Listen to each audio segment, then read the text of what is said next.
শুধুমাত্র রাউন্ডের সময় ছাড়া সিনিয়র ডক্টর থাকে কিনা এই বিষয়ে আমি অবগত নই।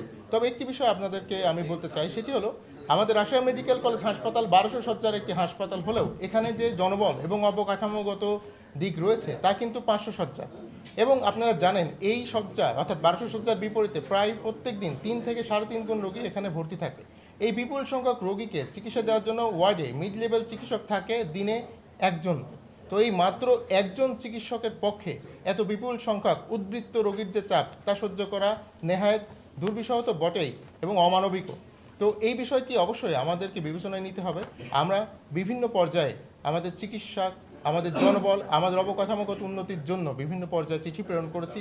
আমরা আশা করব বর্তমান সরকার, স্বাস্থ্যবান্ধব একটি সরকার, তারা অবশ্যই এই বিষয়টি গুরুত্ব সহকারে বিবেচনা করবে।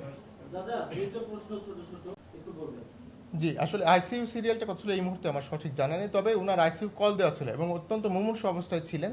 আইসিইউ কল দেওয়ার পরে আইসিইউ ওনার যে শয্যা সেটি নিশ্চিত করা যায় নাই, পরিপ্রেক্ষিতে যখন ওনার শারীরিক অবস্থা আরও জটিল হয় এবং এক পর্যায়ে তিনি মৃত্যুবরণ করেন।